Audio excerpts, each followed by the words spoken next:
2 Rois 4, nous allons lire depuis le verset 30.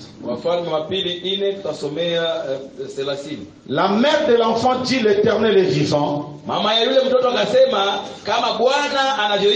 Et ton âme est vivante.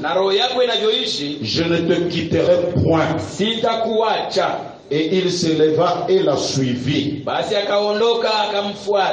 Géasi les avait dévancés et il avait mis les bâtons sur le visage de l'enfant. Mais il n'y eut ni voix, ni signe d'attention.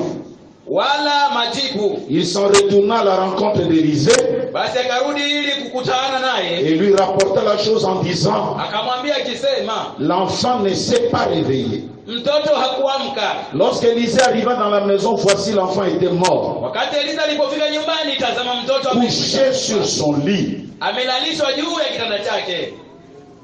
L'Élisée entra et ferma la porte sur eux deux.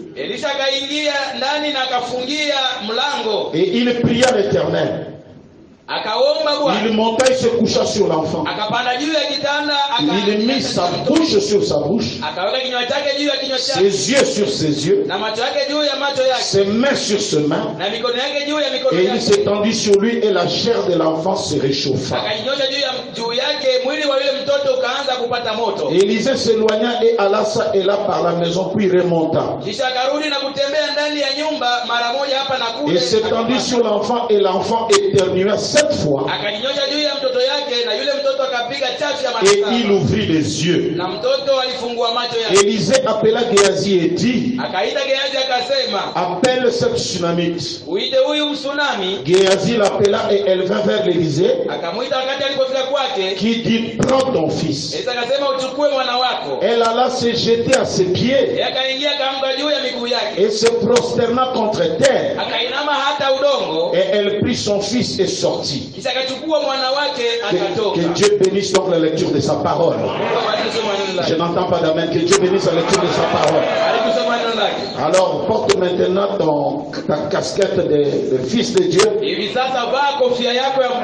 Nous allons parler un peu de l'argent dans le message. Est-ce qu'avoir de l'argent est un péché? Est-ce qu'un prédicateur qui prêche sur l'argent dans le message est-il dans la volonté parfaite de Dieu? Ou n'est-il pas dans la volonté parfaite de Dieu? Avant que je n'aille plus loin, je voulais poser la question. Qui est celui qui veut que Dieu lui donne l'argent? Un besoin naturel des choses. Mais Dieu n'est pas un magicien. J'aimerais que quelqu'un me donne un amen. Dieu n'est pas un magicien. Dieu agit selon des principes. Dieu agit selon des lois. Et pendant tout ce jour, nous allons parler de ces lois-là. Et j'ose croire que si tu les appliques, et comme nous le croyons tous que Branham est un vrai prophète, j'ose croire et je te vois déjà un riche par la grâce de Dieu. Donnez-moi un amen ce qui va pour que je continue. Nous allons commencer par les débuts. Premier principe que vous écriviez. Premier principe.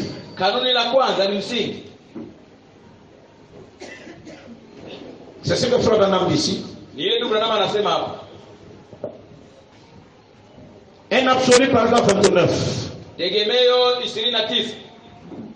Eh bien, chaque grande réalisation est rattachée à un absolu. Vous ne pouvez pas vivre sans un absolu. Vous ne pouvez accomplir une réalisation sans qu'il y ait un absolu. Car c'est le poteau d'attache final. C'est la barre d'attache au bout du pèlerinage. C'est un point d'attache à quelque chose. J'aimerais que quelqu'un dise chaque réalisation ne peut atteindre son but si un homme a dans sa vie un absolu, un poteau d'attache. Quand les choses ne marcheront pas, vous reviendrez à ça. Les poteaux d'attache, c'est là où tu t'appuies. C'est là où tu te mets. Quand les choses ne marchent pas, c'est-à-dire les poteaux d'attache, c'est la dernière carte que tu dois jouer quand les choses ne marchent pas. J'aimerais que quelqu'un me dise un amen.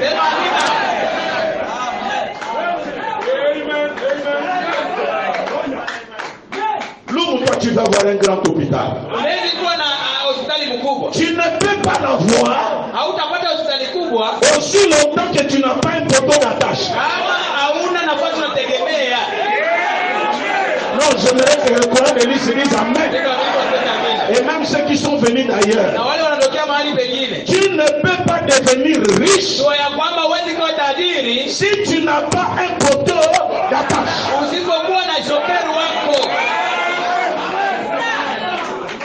Je ne te parle pas d'une bonne vie. Je ne te parle pas de quelqu'un de sanctifié. Mais je te parle ici de quelqu'un qui doit avoir un poteau d'attache. Si les magiciens ont leur magie, toi pour ta réussite, c'est d'avoir un poteau d'attache. Alléluia. Pour notre mariage, qu'est-ce qu'il faut? Pour notre réussite, qu'est-ce qu'il faut? Si tu veux être un grand parmi les grands, qu'est-ce qu'il faut? Un poteau d'attache est un absolu. Donnez-moi un amen que je me sente bien et que les choses sortent pour ta vie. Les poteaux d'attache sont comme un jockey. Quand tu joues toutes les cartes et que ça ne tient pas, les derniers coups, la carte qu'on ne peut pas bouffer, c'est les jokers. Oh, les jokers, c'est un poteau d'attache. Là où tu t'appuies, quand tu auras difficulté, tu reviendras à Dieu. Tu lui diras, regarde-moi, je me suis appuyé sur mon poteau d'attache. J'aimerais que quelqu'un l'écrive dans son livre. Pas de grandes réalisations sans poteau d'attache. Pas de grand commerce s'il n'y a pas poteau d'attache. Pas de grand contrat au travail s'il n'y a pas poteau d'attache. Pas d'élévation s'il n'y a pas. C'est la formule. Est-ce que quelqu'un croit la formule?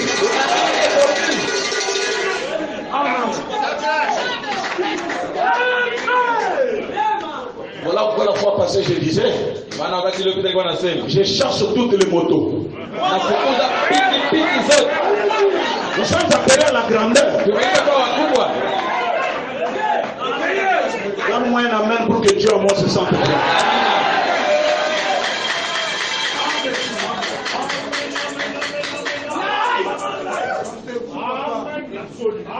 C'est vrai.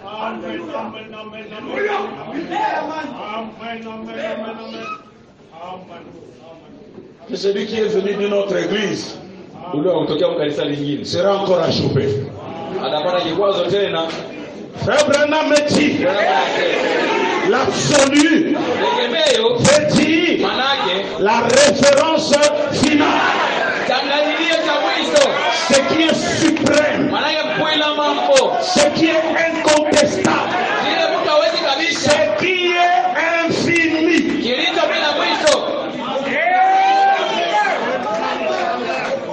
Je reprendrai que vous n'avez pas écouté.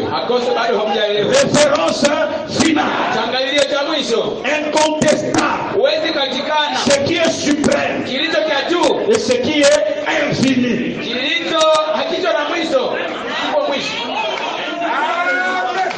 Est-ce que je peux prêcher?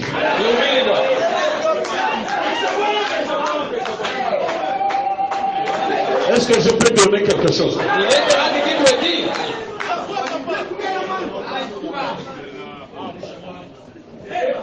Tu es malade. Il n'y a pas de guérison. S'il n'y a pas un poteau d'attache.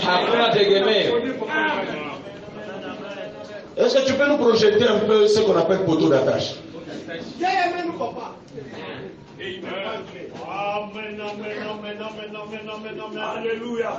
Je vous ai amené ça. Voilà.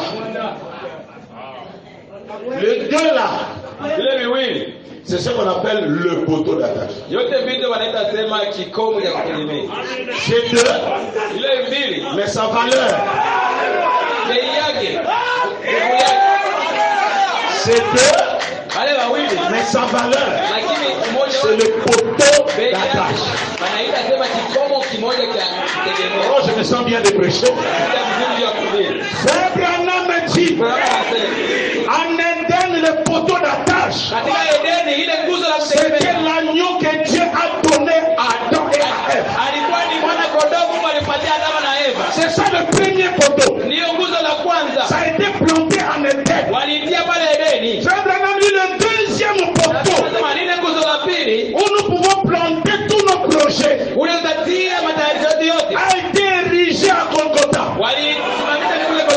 Et l'Éden, à Golgotha, nous avons un poteau d'attache. Ça, c'est les gens qui sont dans les dénominations qui peuvent dire Amen. Nom de l'Éden.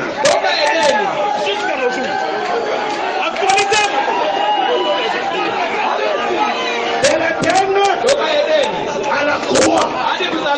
Donnez-moi un Amen. De la croix à nos jours. Il nous faut encore un poteau d'attache. Il ne peut pas réussir. Il n'y a pas Jésus.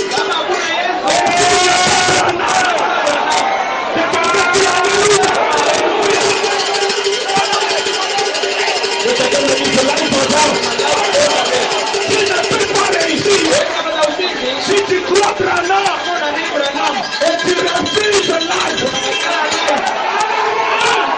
et Branham en live, c'est un poteau d'attache.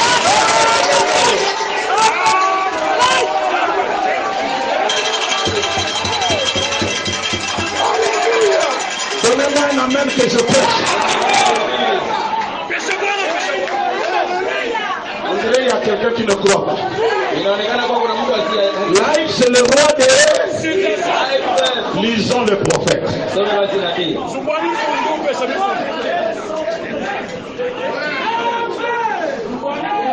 Un absolu, paragraphe 60. Lisez. Je peux voir l'aube de l'éternité se lever sur le temps depuis l'Éden, et alors s'il dessine une ligne descend jusqu'au calvaire, et du calvaire rattaché à cette ligne ça va jusqu'au poteau d'attache. Jésus. Et quand il viendra réclamer les siens, tout celui qui est rattaché à cet absolu ressuscitera pour entrer dans l'éternité.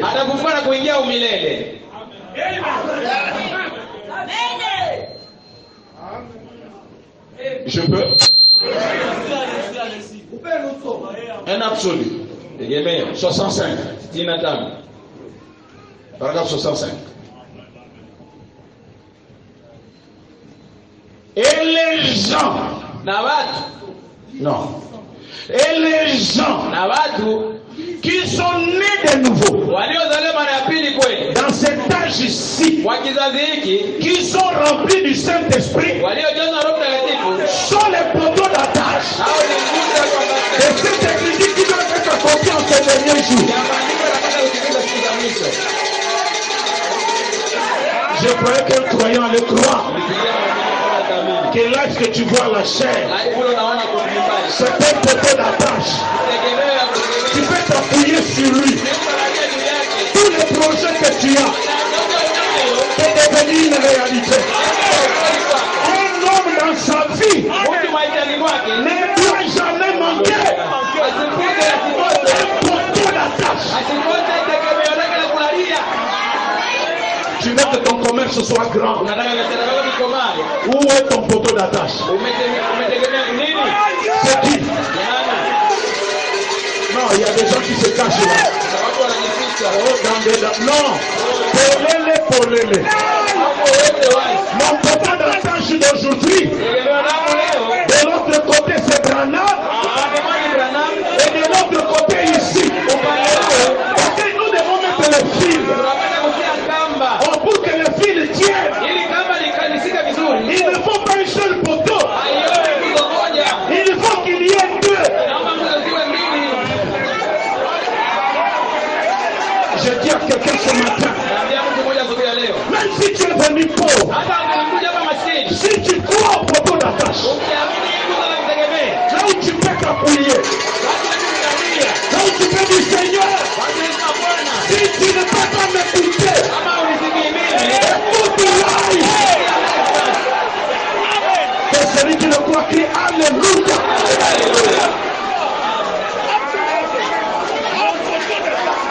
Je vous rends riche. Le monde dirait que c'est de la magie. Ce n'est pas de la magie. Tu sais où tu peux approcher tes projets.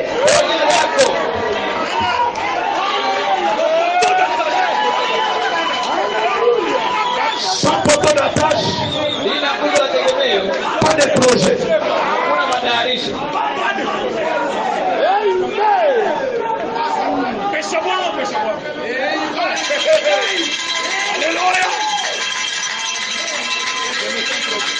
Là, tu veux dire quoi?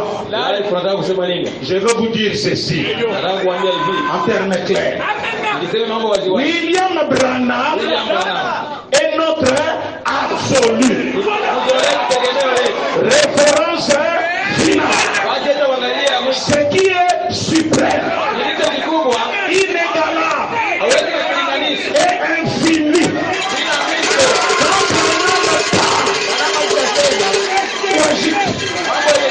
La discussion s'arrête.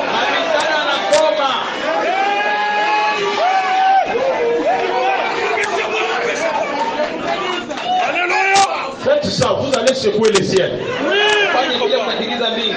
Amen. Amen. Dieu regarde et dit, oh. Amen. Celui-là, il aime Branham. Donnez-lui. Il a compris l'histoire.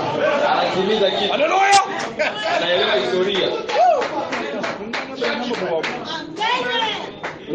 Suprême.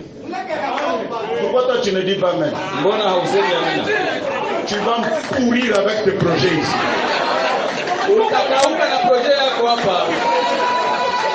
Mais il n'y a pas de grande réalisation.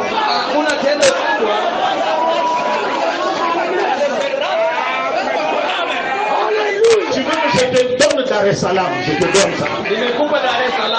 Que Dar es Salaam devienne pour toi. Et Isaka devienne pour toi. Tu veux que je te le donne? Alors appuie-toi sur ton poteau d'attache. Et quelqu'un crie Alléluia. Et Israël, avec ça,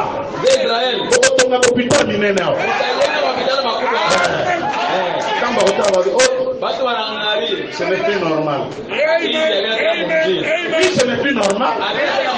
Nous avons compris. Pas de grandes réalisations.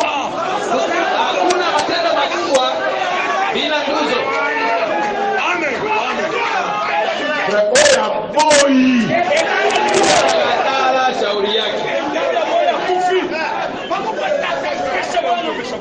Allez raconter maintenant ce que vous voulez.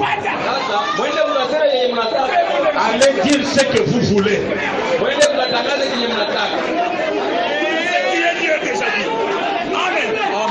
L'Absolu, paragraphe 42. Lisez ceci avec moi. Mais le mot absolu indique quelque chose de définitif. Pourquoi je pense que chacun devrait, professeur, devrait, c'est une obligation. On te propose pas, tu peux, tu dois, devait avoir un point de référence final. Et derrière toute grande réalisation, il y a eu, peu importe ce que c'est. Ça c'est la partie de la situation. Peu importe. Je dis peu importe. Si tu veux exporter le pétrole, ce n'est que toi. Si tu veux amener le Ndakala, toi. Si tu veux amener les pommes, toi. Mais si tu veux une grande réalisation,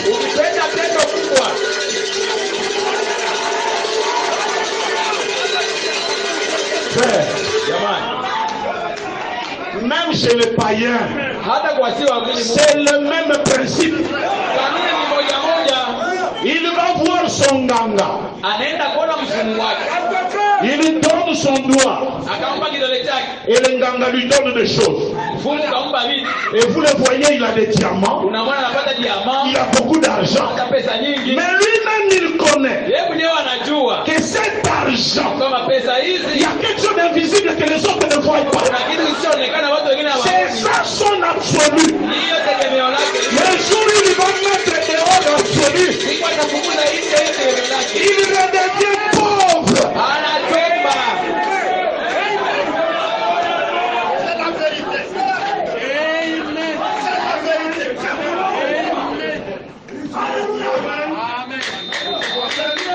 Et quelqu'un dit peu importe.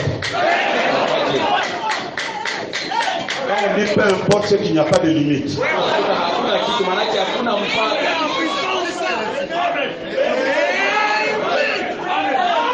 Je défie Lubumbashi.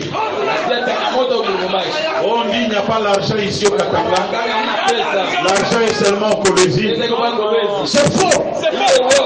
Si vous comprenez la grande réalisation et l'absolu rattaché à ta vie, ici, je dis ici. Oh, quelqu'un est... Je dis ici. Là-bas.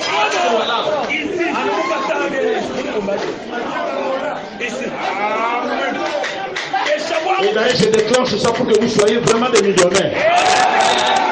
Comme ça, nous allons construire l'église avec votre argent. Si tu le crois, crie Alléluia. Ici.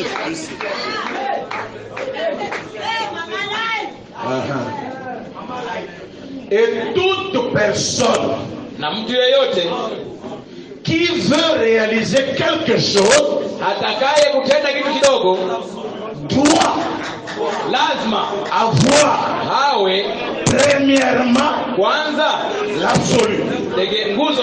Et c'est l'ultime retour au point de départ. Quand les choses ne marchent pas, tu repars là-bas. Il y a des gens qui vont quitter chez lui dans son village. Son grand-père l'appelle. Mets-toi debout. Entre sous mes pieds. Tu sors. Cette chose ici, ça y est, dans la famille, ça fait des générations. Prends. Va. Ça peut être une serviette. Sale. Ne le lave pas. Tu vois un grand patron, mais avec une serviette très sale.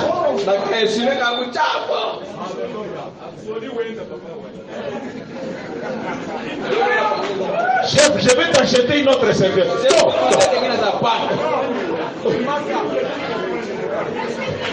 C'est-à-dire quand les choses ne marchent pas.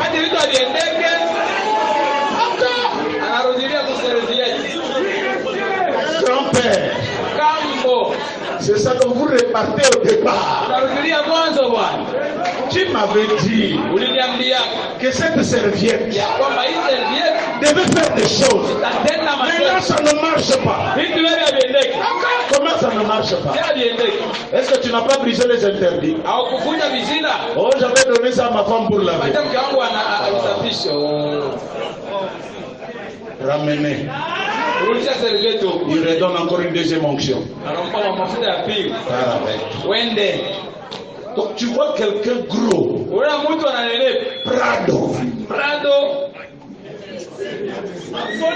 Mais il devient comme un idiot.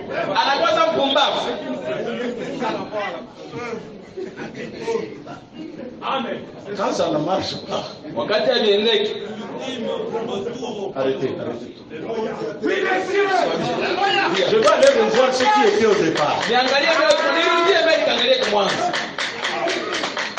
Quand tu as fait les affaires, est-ce que tu avais un absolu? Voilà pourquoi ça n'a pas bien marché. À partir de ce matin, poteau.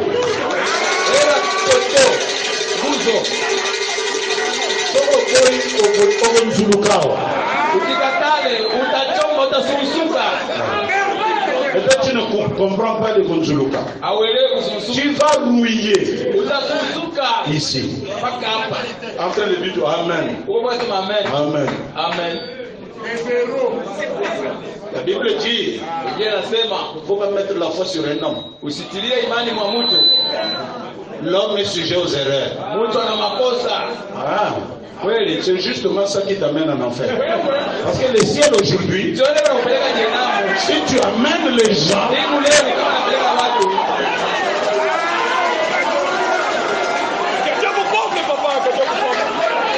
il a fait ça sciemment. Tu te choques avec ces petits versets là. Des versets qui sont mène que le farci. Sans poids. Ah,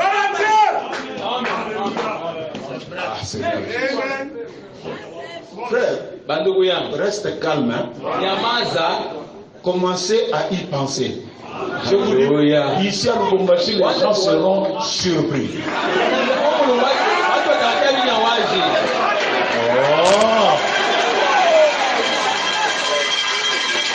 Et je veux que les gens soient surpris. Voilà. Oui, je le crois. Derrière chaque grande réalisation, il y a toujours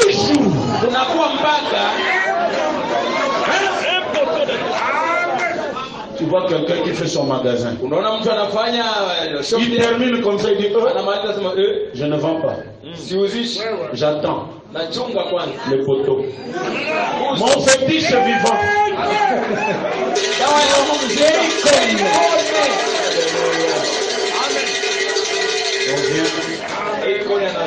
Là, les païens boudent là.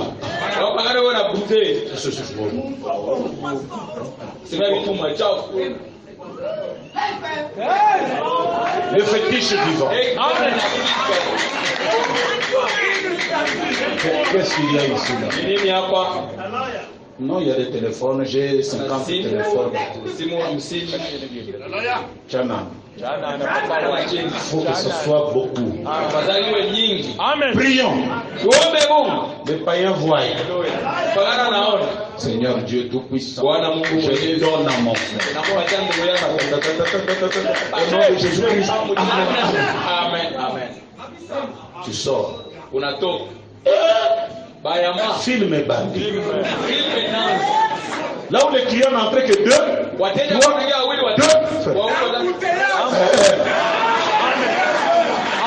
Son pasteur était venu ici. Quand les gens disent que c'est un sorcier, il lui a donné un peu de la sorcellerie.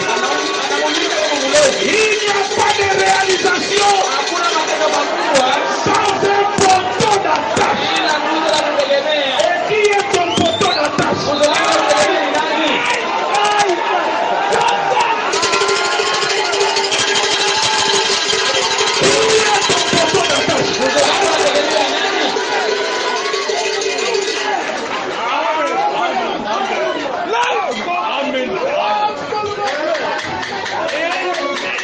Tu sais, je connais David. Je connais. Parfois quand je prêche là, il y a l'onction forte là. David, vous ne voyez pas ce qu'il fait ici. Quand je prêche, il dit, ah live. Après il vient, il me touche. Et il repart. Je connais, je sens ça. Parce que quand il me touche là, il y a comme des choses qui parlent. Et vous serez surpris si ce frère. Ça dépend.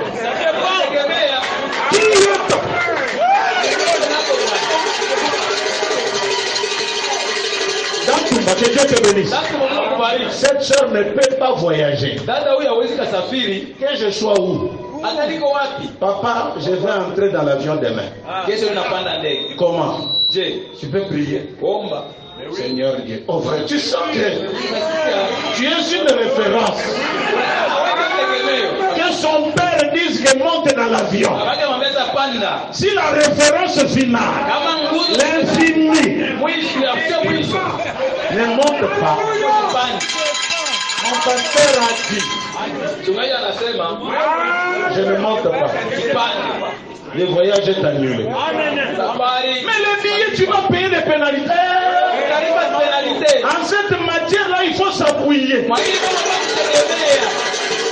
J'ai dit à quelqu'un, si tu as une référence, des projets ce matin, je souffle dessus. Que ce soit grand. Et donnez-moi encore un amen.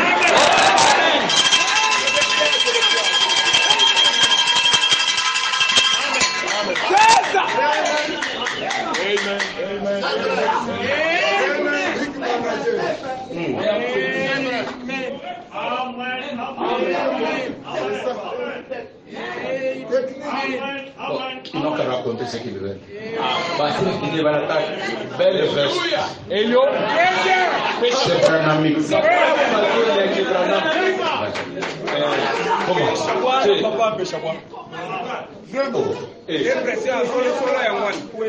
Vous avez des enfants même à temps. Parce que tu n'as pas. Absolu. Il y a des frères que je vois ici là. Ils ne connaissent même pas mon numéro de téléphone.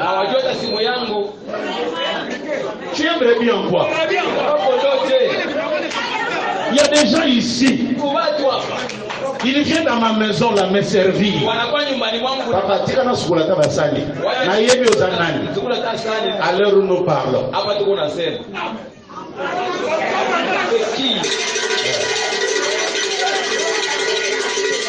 Quand je viens même dans la ville, est-ce que tu viens? Vraiment. Vraiment. Je parle. Je dois parler.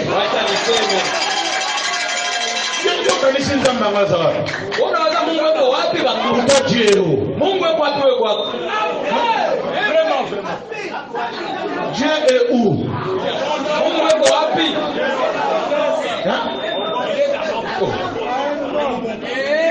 Tu es comme ça là, comme un frère, pas comme un frère. Tu es à l'église comme si tu n'es pas à l'église. Tu fais des choses, les pasteurs ne connaissent rien.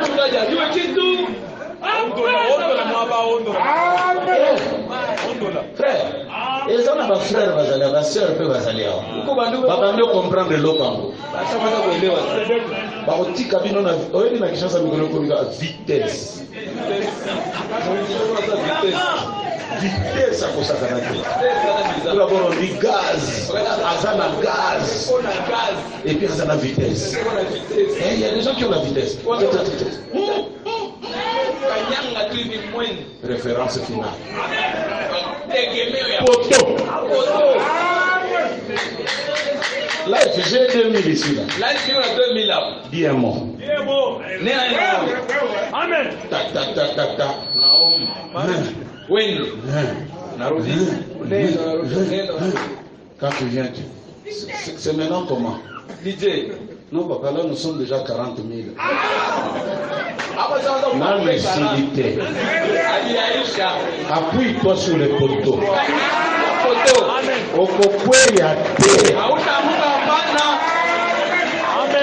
Je vois quelqu'un en train de regretter. Ne regrette pas.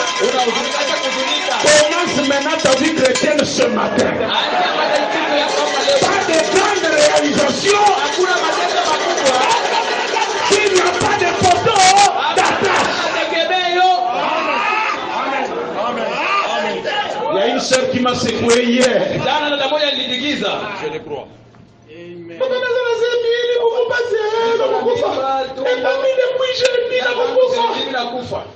Mon poteau d'attache. Là, tu touches même la sensibilité. La partie du nang.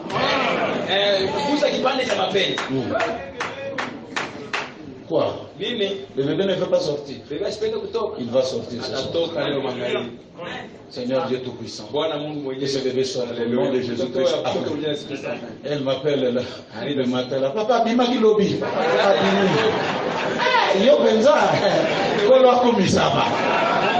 C'est ça. Même dans des petites choses. Regarde-moi bien. Tu ne vois qu'un homme. Tu ne sais pas ce qu'il y a derrière l'homme. C'est un poteau d'attache. Donnez-moi un amen que je prêche. Et tu n'en as pas deux. Un seul papa. Je me sens bien faire. Je peux prêcher. Parce que le premier principe a été avalé. Jésus. Oh Jésus. Alléluia. Amen. Amen. Il n'y a pas de grande réalisation. Amen. Amen. Amen. Amen. Si un homme ne sait pas là où se repose sa foi, c'est la référence finale. Tu peux retourner au départ. Quand les choses vont se compliquer en cours de route, tu retournes là-bas. Tu dis le Dieu de mon contrat. Le Dieu de mon contrat. Alléluia. Amen. Amen. Amen. Merci Seigneur. Amen. Amen. Donc mon fils et 10 frères à comprendre. Qu'on ne peut pas devenir grand. Seul. Frère. Il n'y a pas de grandes réalisations sans poteau d'attache. Dites-le dans toute la vie.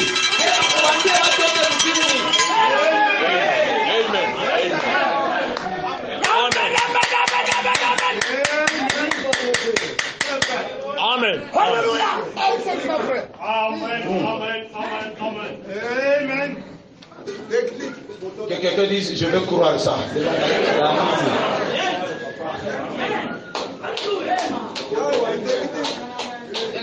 Amen.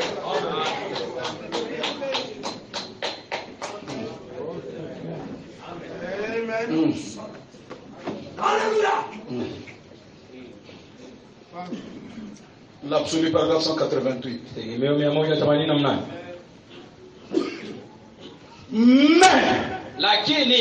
cette petite tsunamite, non pas tsunamite, mais une petite, Sio mshunama lakini binti tu. Je crois que c'était une tsunamite. Alikuwa ni mshunama nafikiri. Quand elle est venue, alipokuja et qu'elle a vu que cette puissance était en Élie, na wakati aliona sasa uwezo ule ulikuwa ndani ya Elia, elle a dit, akasema, je vois que c'est un saint homme. Mimi naona huyu ni mtu mtakatifu. Et quand cet enfant était couché la mort, wakati mtoto yule alikuwa amelala amekufa, elle a dit, serre ce mulet. Akasema, funga huyu pongolo. Elle ne t'arrête pas. Hasisimamishe. Elle s'est rendue là-bas, elle savait. Akaenda huko alijua. Et j'aime cela. Napenda yale. Que quelqu'un dise, moi aussi j'aime cela. Hata mimi napenda hivi. La manière dont elle est venue. Jinsi yule bibi alikujaka. Elle est arrivée vers son absolu. Akaja kwenye tegemeo lake. Son poteau d'attache. Nguzo la kulalia. Donnez-moi un amen. Sema amina. Muntu. Alléluia. Frère Branham dit, Élie a pris son bâton. Elia akachukua bakora yake. Il a donné à Géasi. Kaomba Géasi. Vas-y. Nenda. J'ai prié pour le bâton. Nitaombea mtu. L'enfant va être ressuscité. Frère Branham dit, en d'autres termes, c'était un ainsi dit le Seigneur. Ile bakora mpajani ili Bwana anasema. Le bâton ici. Le prophète l'a touché. Nabii aliugusa. Si la femme avait cru au bâton, kama bibi aliaminika ule, il y aurait eu des résultats. Mais la femme a dit, bibi akasema, ici pas de bâton. Mon poteau. Ma référence. Je repars au départ. Laisse-moi te dire ce qui était au départ. La femme a construit une maison pour le prophète de Dieu. Il lui a donné à manger. Le prophète a mangé, il était rassasié. Il est descendu avec la cure-dent. Comment vous allez ici? Vous êtes bien? Mais je me rends compte que tu as un problème. Tu n'as pas d'enfant. C'est rien ça. Comme tu m'as bien servi, comme j'ai mangé bien, je reviendrai. Alléluia. La femme est retournée au contrat de départ. Alléluia. Et toi qui as dit, tu n'étais pas là. Tu n'étais pas là.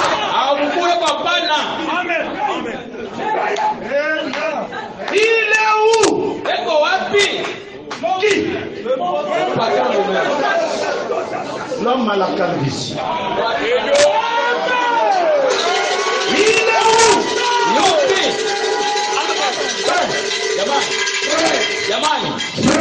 où? Frère Branham le dit. Cette femme-là, chaque fois qu'elle voyait Élisée, elle se prosternait.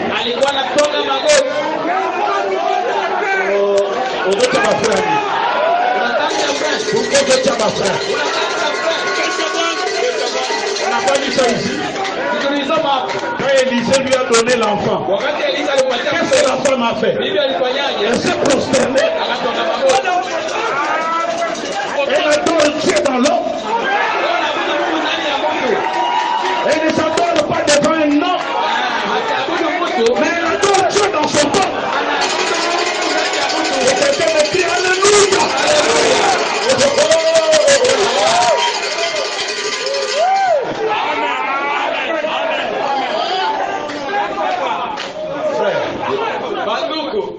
Frère Géasi, c'est bon que tu viennes. Mais dans cette affaire, tu n'étais pas là. Au départ, tu n'étais pas là. Donc, prends ton bâton. Je crois que c'est loin. Mais va avec. Moi, le poteau, mon absolu, ma référence finale, mon infini, mon suprême. Frère, je vous pose la question. Croyez-vous que cette femme était en train de gêner, de prier quelque part pour que Dieu l'entende?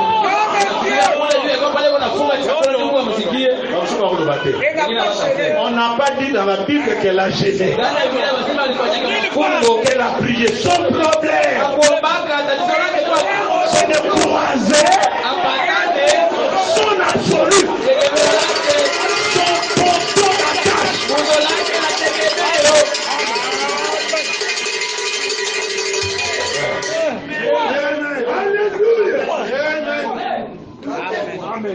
Il est où? Oh non, il est là. Il vient. Mon Seigneur, ton âme est vivante. Ici, non? Quand on avait commencé, Géasi n'était pas là. C'était toi. Elle a commencé à dire au prophète, je t'avais demandé un enfant. Voyez, là vous repartez au départ. Quand ça ne marche pas, tu repars là-bas. Dans le premier poteau là. Amen. Amen. Je ne t'ai pas demandé un enfant. C'est toi-même qui as mangé. Tu m'as donné un enfant. Et je me suis habitué avec l'enfant. Mais voilà que il me dit, vous êtes venu jouer avec mes sentiments. Oh non. Frère Branham me dit, Géasi est allé vite, même la Bible le dit. Avant que le prophète n'entre dans la maison, lui il est entré. Le premier. Vous n'avez pas vu ça? Écoutez. 2 Rois 4, 31. 2 Rois 31. Géasi les avait devancés. Et il avait mis le bâton sur le visage de l'enfant. Il dit ni voix. Les gens croyaient que Géasi n'avait pas appliqué. La femme avec son poteau. Et toi tu vas avec le bâton. Tu vas vite. Il n'y a rien.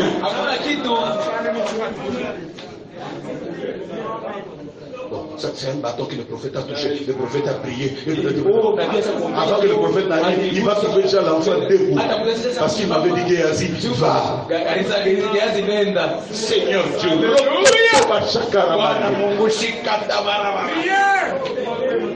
C'est ton prophète qui m'a donné ça. L'enfant revient. L'enfant revient. Oh. On dirait un message sur ma puissance terre.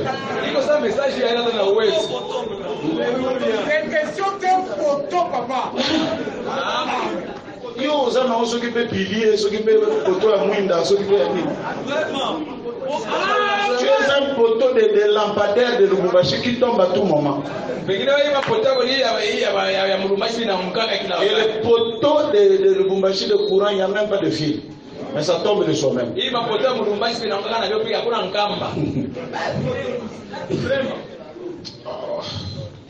Quand tu es baby benza. Il boudait là. La femme le regarde. Yoté. Qui t'a dit d'aller là-bas? Ma foi n'est pas sur toi. Et puis dans cette scène, non, tu dois t'effacer. Tu ne fais pas partie de ce scénario. Quitte. Frère Branham dit que Géasi est allé avec son bâton là-bas en train de bouder. Le prophète est monté. Frère Branham dit que Géasi s'est approché comme c'était son serviteur. La première personne que le prophète a chassée, c'était Géasi. Quitte-la. Toi, femme aussi, quitte. Laissez-moi avec l'enfant. Parce que c'est mon histoire. C'est moi qui le lui ai donné.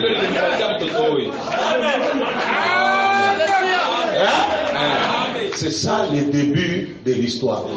Le début de ton argent, c'est quoi? As-tu quelque chose où tu peux raconter aux gens? As-tu une histoire où tu peux raconter aux gens?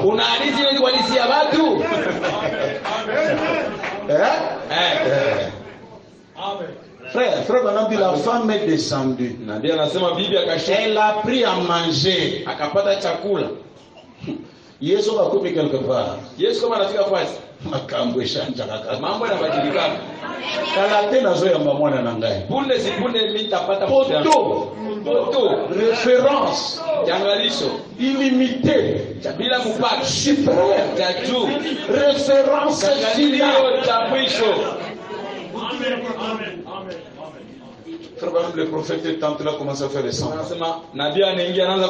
Seigneur, mais comment tu m'as fait ça? Seigneur Dieu Tout-Puissant. Je ne sais pas si vous allez croire, mais comme c'est Branham, je vais le dire. Élie a demandé l'onction de Dieu pour que l'enfant se réveille. Mais l'enfant ne se réveille pas. C'est là qu'il a compris ici, il ne s'agit plus de l'onction de Dieu. Mais il s'agit ici de mon onction. Parce que c'est moi qui suis dans cette histoire. Il a mis son nez sur l'œil de l'enfant, la bouche sur la bouche de l'enfant, le nez sur le nez de l'enfant. Quand il prend l'œil comme ça, l'œil de l'enfant commence à bouger. Il partage son œil, oh Dieu. Il partage son souffle. Il partage. Alléluia.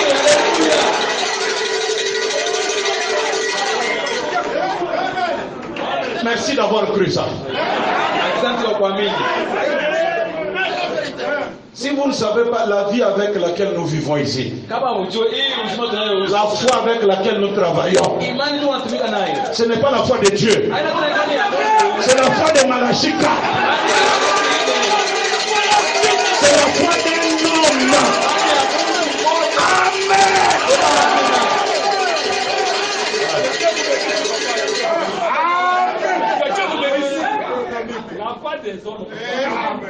Il a couché. La Bible dit la chaleur sortie du prophète commençait à contaminer le corps mort de l'enfant.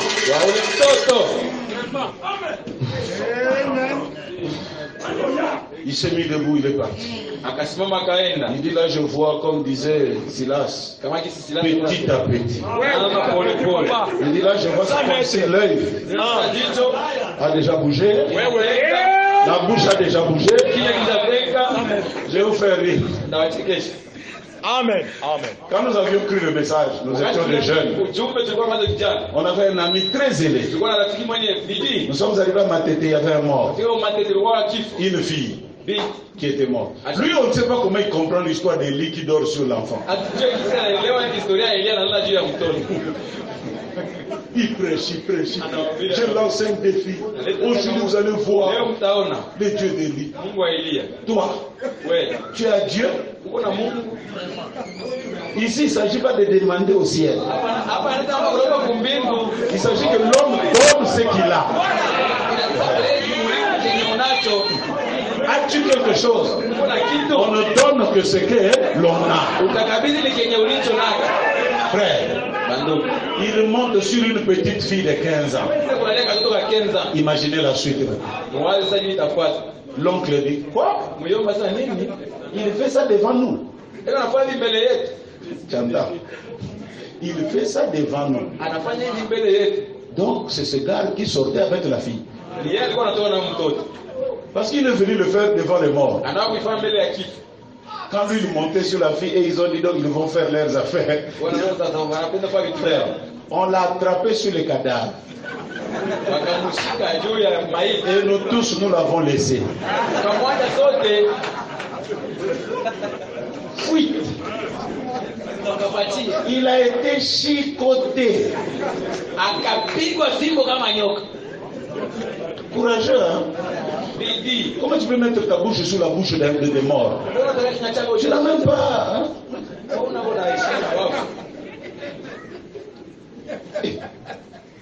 On l'a attrapé. Chicote.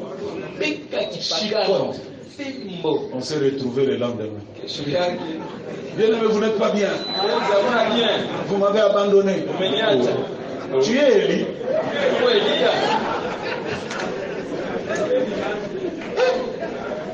Est-ce que c'est sa maman? Tu es son poteau d'attache. Comment vous entrez dans les tribulations vous-même?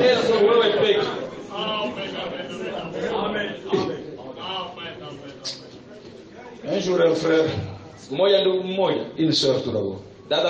Et les jeunes, mais elle a des cheveux blancs partout. Je l'ai vu, je dis, sœur, aucun frère ne va te marier. Parce que quelqu'un comme le roi Coco, va demain, achète le yombo. Mets sur tes cheveux.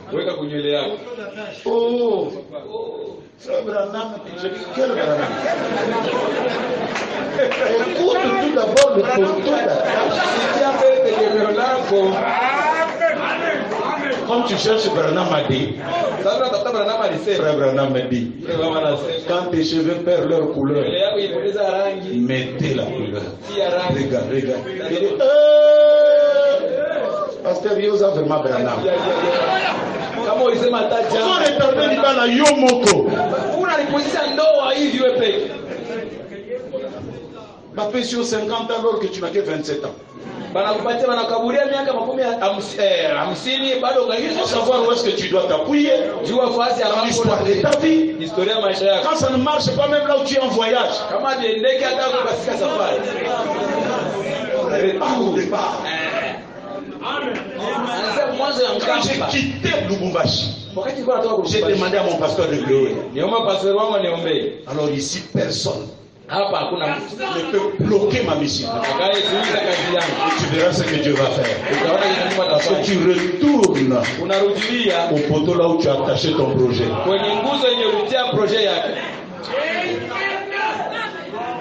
J'avais des choses à déposer ce matin.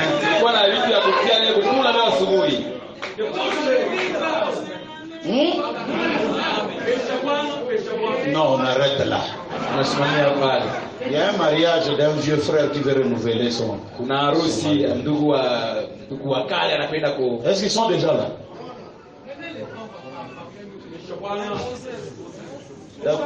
Hein? David Chiban. Oh bon. Que je continue?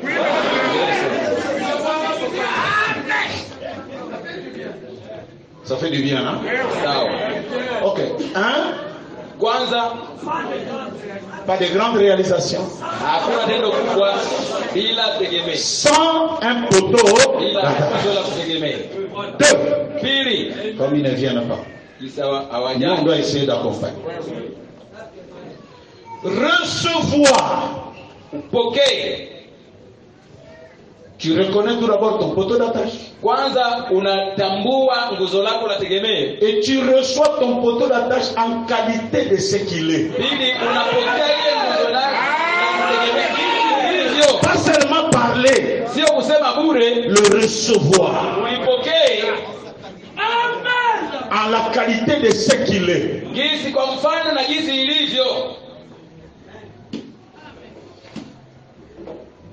Je vais vous montrer quelque chose ici, ça va vous faire beaucoup de joie.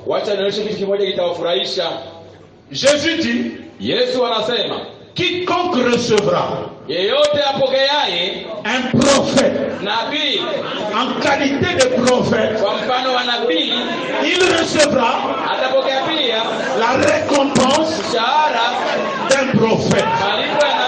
Que quelqu'un me donne encore un amen. Quiconque recevra un juste en qualité d'un juste, il recevra aussi la récompense d'un juste. Quiconque recevra ses enfants, ses petits-enfants. Dis à ton frère, recevoir un petit enfant.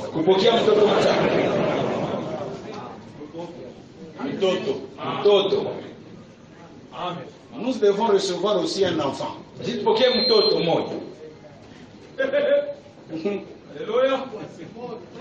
Comment notre bénédiction, prophète, ok. Juste, ok. Un enfant. Branham l'appelle le plus petit. Alléluia. Dans le royaume. Que quelqu'un donne un amen. Vous avez vu Jean-Baptiste. Vous vous êtes réjouis.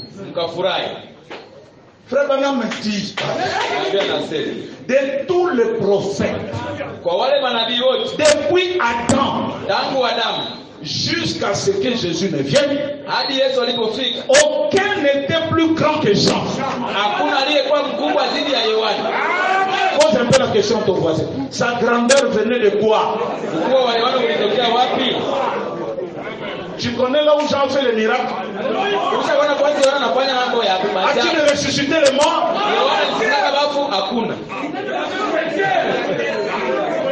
Pourquoi Jean est grand? Frère Branham me dit, c'est la prédication des gens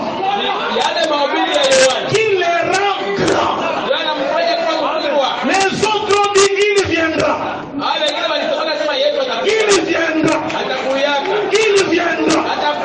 Il viendra. Mais Jean a dit, voici l'agneau de Dieu qui ôte les péchés du monde. Que quelqu'un crie alléluia. Actualisez.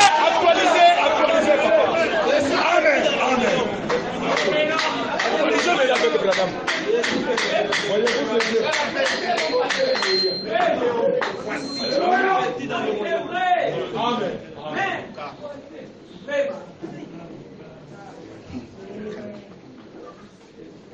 Frère, Jean est plus grand.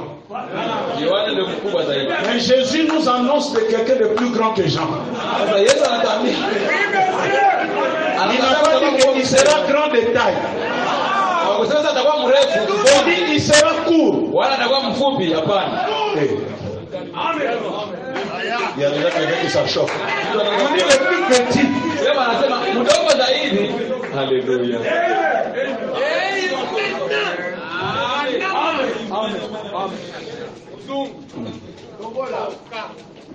Voici un plus grand que Salomon est ici, paragraphe 6. Donne-nous petit 6, paragraphe 6. Je ne suis pas trop gros. Le plus petit. Même en taille, physiquement, il est plus petit. Que tous les messagers. Paul était grand. Irénée était grand. Martin était grand.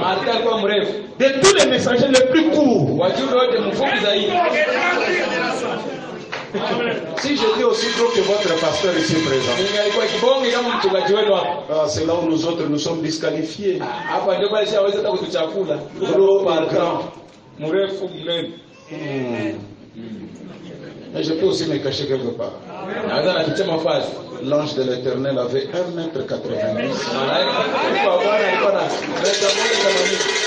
Il pesait 100 et quelques kilos. C'est la taille angélique. Mais ici nous parlons de plus petit dans le royaume. Frère Branham portait la chaussure numéro 7. Le numéro des sœurs même. Je ne suis pas trop gros. Si j'étais aussi gros que votre pasteur ici présent, je crois que je pourrais juste y aller jour et nuit. Je ne vous dis pas de le faire travailler jour et nuit, mais le petit frère Ned a dit aujourd'hui quand je parlais Avec lui, le pasteur, il a dit, j'aurais souhaité vous transmettre un peu de ma force. Eh bien, ce serait bien parce qu'il est si gros et fort. Et moi, j'ai toujours été petit. Quand j'ai travaillé pour la compagnie de services publics, j'ai monté les marches et l'opératrice au tableau de bord en haut, madame, elle a disait, nilikuwa napanda vipandio na ule operatrice alikuwa ananiambia, Billy, je peux savoir, je peux toujours savoir quand tu viens. Mimi naweza kujua wakati uko nakuja wewe. Elle disait, tu es le plus petit homme dans tous les travailleurs de la compagnie de services publics. Mungu kafupi sana mwa wafanyakazi wote mais le plus bruyant. Lakini una akili. Je disais, eh bien, Edith, je dois faire beaucoup de bruit pour que les gens sachent que je suis là. Batamikou, c'est frère.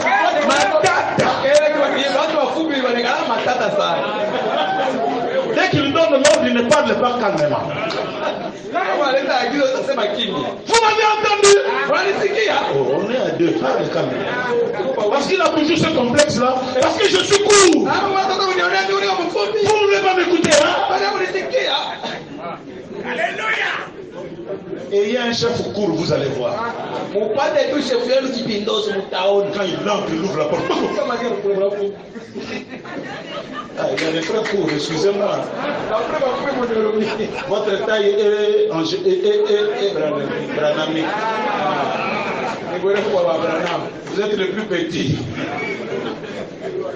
Frère Branham, quand il venait au travail, il dit, mais comment? Quand tu montes, il dit, mais je dois m'affirmer que je suis là. Je suis déjà court. Qui va me remarquer? J'ai un petit là, c'est un pasteur, il est court. Je n'ai jamais vu quelqu'un de compliqué.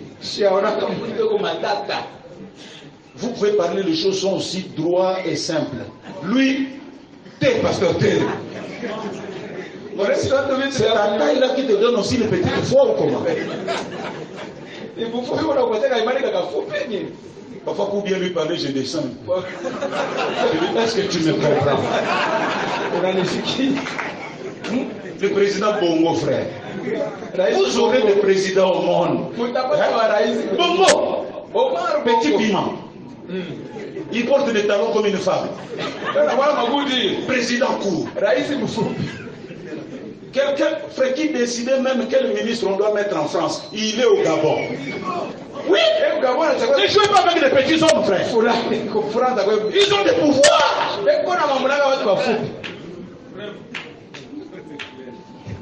Même Hitler aussi, c'était un cours là. C'est vrai. Mais il a secoué le monde. Frère Branham dit, beaucoup de gens croient que Samson, c'était ce que les témoins de Jéhovah dessinent. C'est faux. Il était court, petit. Parce que s'il avait le muscle qu'on dessine là, où est le miracle alors? C'était un court. Petit d'ailleurs de taille. Frère Branham dit, la taille fait l'homme. David était le plus court, le plus petit de tous les frères, de tous les messagers. Et c'est celui qui a fini l'histoire du diable. C'est celui qui a terminé l'histoire de Goliath. Même quand Goliath l'a vu, dit, vous m'injurez, vous m'envoyez un petit enfant. Attention, les plus grands dans le royaume. C'est le plus petit, attention.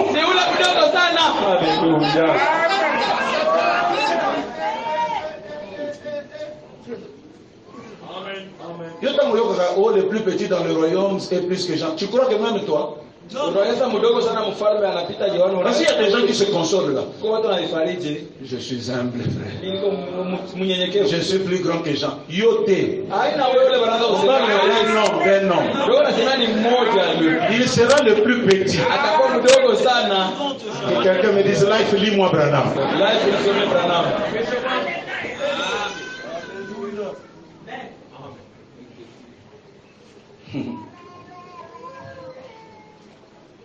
Je lis. L'heure est venue, paragraphe 12. Et bien des fois, je dois me dépêcher quelquefois.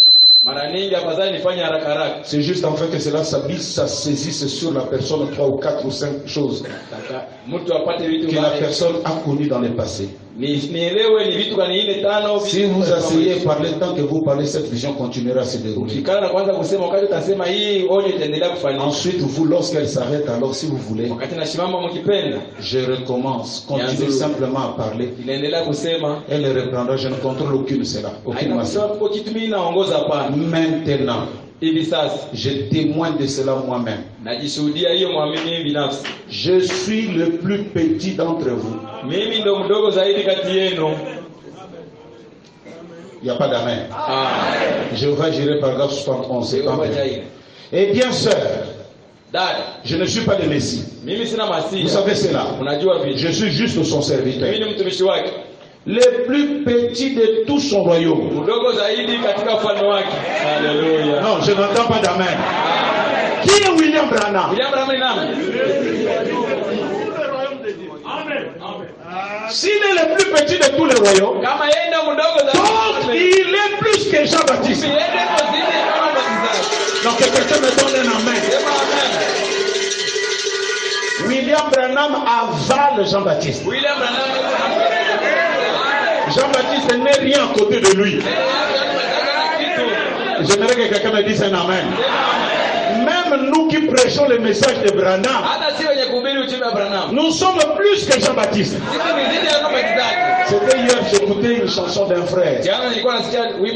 À la radio, j'écoutais, j'ai dit, cette chanson ici, si on la donne même à David, il retourne vite dans la tombe. Le petit le disait, le 7e psaume a ramené Jésus. Jésus entre dans la chair l'expiation pour l'âge. Alors que David, l'Éternel est mon berger, je ne manquerai de rien. Hein? Toi, assois-toi.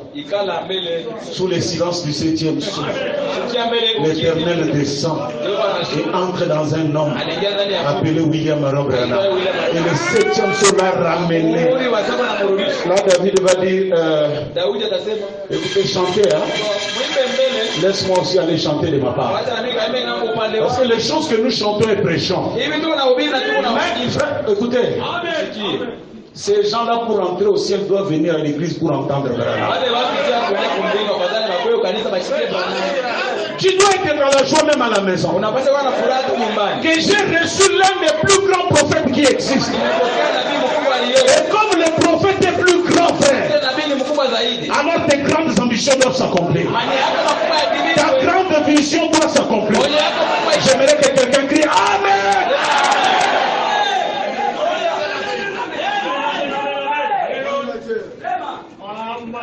Branham disait,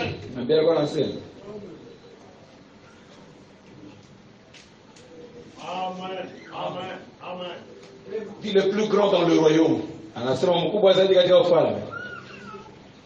Que je puisse vous lire, c'est exposé des âges de l'église 362. Il dit, Jésus a dit, mon Dieu, le plus petit dans le royaume est plus que Jean. Cela est déjà arrivé. Cela s'est passé. C'est terminé. Mais noté dans Malachie 4. Oh. Tu n'as pas vu ça? Ça y est là. Voilà la citation. C'est vers le bas là. Vers le bas vraiment. Descends bas. Encore. Et je crois que tu peux t'arrêter là.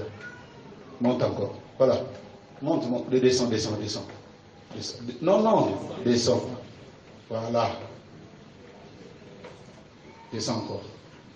Je vous l'ai dit en vérité, parmi ceux qui sont nés des femmes, il n'en a point paru de plus grand que Jean-Baptiste.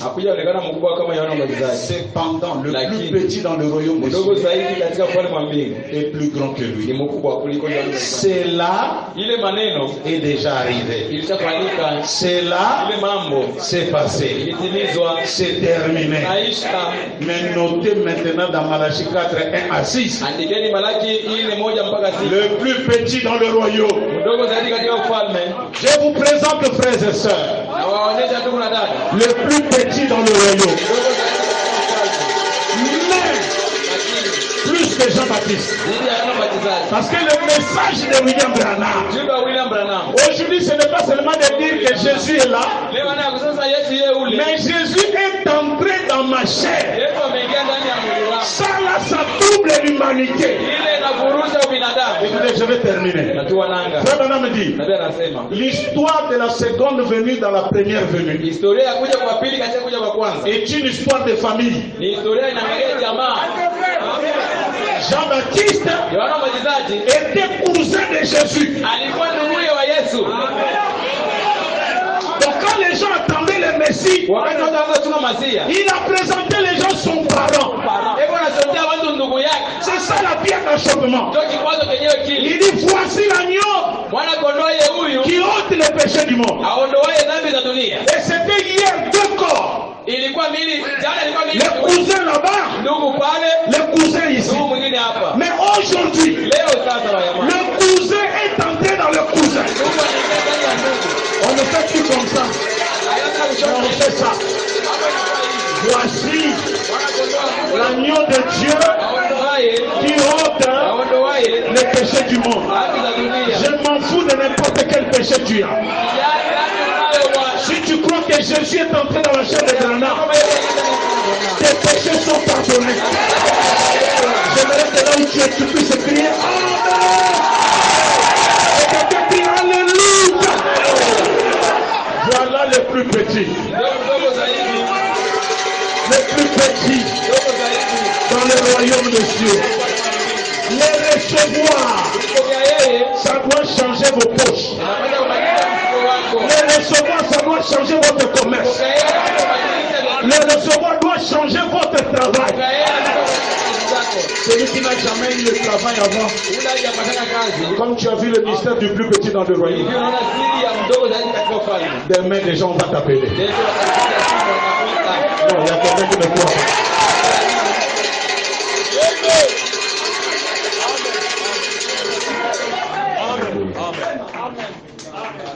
Donne-moi un amen.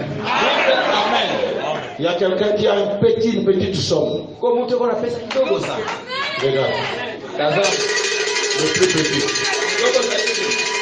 En taille. Amen. Amen. Et même physiquement. Oui. Il était petit. Amen. Hein? Oui. Tu le reçois. Frère Branham, je vais terminer, excusez-moi. Il avait un ami, et cet ami-là était un chrétien, il était mort. Et Frère Branham voulait aller chasser dans la parcelle de son ami. Il est venu avec le frère. Donc il était là, avec un petit pantalon de pêcheur, de chasseur, et son arme et tout. Ils ont tapé, bonjour ma soeur. Bonjour, qu'est-ce que vous voulez? Nous venons au nom du Seigneur Jésus-Christ. Nous voulons faire la chasse ici. Quand ton mari était là, il nous permettait. Il dit, je ne veux même pas vous voir ici. Quittez de mon domaine, quittez. Excusez madame, je suis un pasteur. Surtout vous les pasteurs. Je ne vous aime pas. Je ne vous porte pas dans mon cœur. À moins que ça soit le petit prédicateur là. Si lui il vient, frère Branham, comment il s'appelle le petit prédicateur? Il avait un nom là, il dit Branham. Il dit oui, lui s'il vient, parce que j'ai vu un petit homme. Mais quand il se met derrière la chaise, c'est le plus gros homme.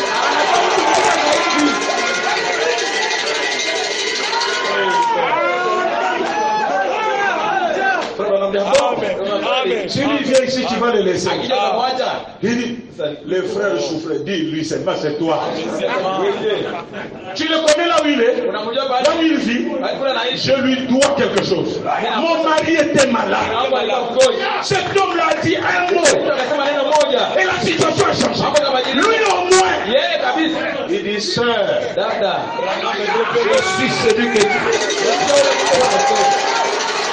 Je suis celui que tu parles. Il dit toi là, avec ta taille là, je suis frère Branham. Frère Branham, c'est tout ce que tu veux. Que quelqu'un crie Alléluia. Il y a des frères au Zimbabwe, au Botswana. On a arrêté tout. On a arrêté toutes les églises. Vous n'allez pas prier. On a pris le pasteur du message en prison. Parce que le pasteur du message priait. Alors tout d'un coup, le président vient là où il y avait une grande église du message. Il y a un frère qui a forcé. Il dit le président c'est notre président. Il faut que je le voie. Que je le dise qu'on a arrêté notre église. Il est entré. Le président. Les gardes du corps ont bloqué. Le président il s'appelait Kamus Banda. Il était même venu ici pour le problème des élections. Kamus Banda. Malawi. Du coup, Malawi, voilà. Alors du coup, le frère là, il dit qu'est-ce qu'il y a? Il dit papa, s'il y a une église que tu dois laisser prier, c'est nous qui avons pris le message de Branham. Il dit qui? Branham. Moi j'ai étudié au Kentucky. Vraiment. Il était court. Mais laissez-les derrière la chair. Donnez-moi l'ordonnance. À partir d'aujourd'hui, s'il y a une église qui doit prier, c'est l'église du petit homme.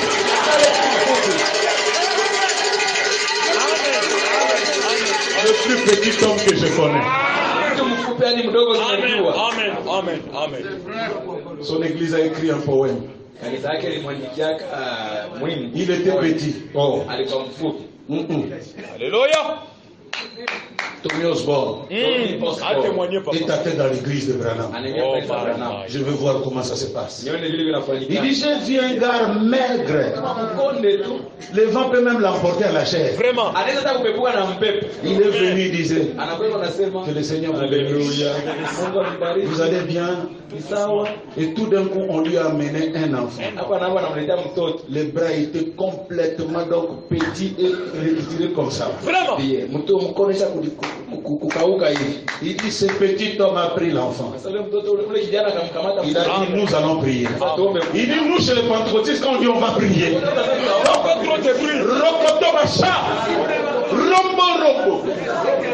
Il dit le petit homme, il a pris le bébé.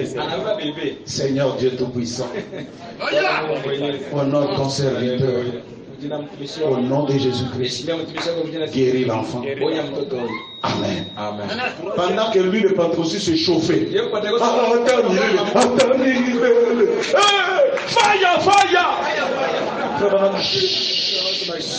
L'enfant est guéri. Il est guéri comment? On vient à peine de commencer de nous réchauffer. Pour chasser les diables. Les prophètes des balles. Saluez les gens, le bras est déjà guéri. Il est retourné chez lui. Il dit ce jour-là, j'ai vu sur les rues de Kentucky Jésus-Christ dans la chair d'un homme appelé William Marion Branham.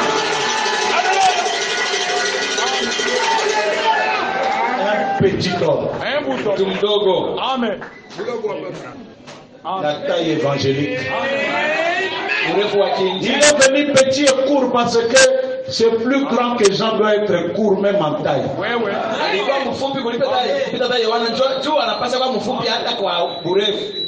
Et je sais ce que les gens disent dans cette ville. Lisse, c'est rien. Une église qu'on a donnée à un musicien. Ils n'écoutent pas la parole là-bas. Là-bas, ils ne font que danser. Je vous dis, du plus petit. Quelqu'un dit amen. Du plus petit, nous allons les étonner. Frère, j'ai vu le plan de comment on va faire l'église. Laisse.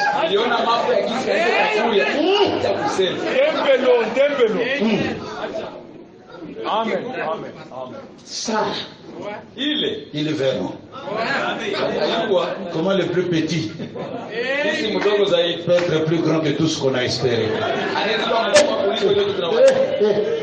Laissez.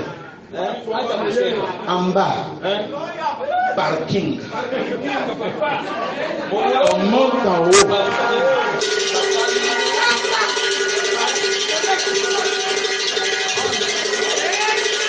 Hier, j'ai demandé les administrateurs. Sommes-nous à quel niveau? Pensez où nous rêvons, ou c'est déjà la réalisation. Amen. Hein? Amen. On va entrer. Tout le monde attend. Pourquoi pas? Vous ne croyez pas? Moi je crois, frère. Laissez-les dire qu'ils sont rien, ils sont petits, ils sont rien. C'est vrai. Mais c'est toujours le plus petit qui étonne. Et je crois que nous allons les étonner. Là où tu es en train de louer la maison, dit que c'est le plus petit, il n'y a pas de problème. Le plus petit va acheter sa parcelle cette année. Et celui qui le croit crie Amen. Je les crois. Nous allons les étonner. Amen. Nous allons les étonner. Et tous les jeunes gens qui sont de cette église, je prie Dieu que vous ne soyez pas comme les autres jeunes. Soyez grands en responsabilité, soyez grands en argent, et donnez-nous le coup de main, nous allons construire une grande église. C'est ça le but de ma prédication. Que vous soyez bénis pour que nous soyons bénis. Que Dieu vous bénisse richement. Lève-toi.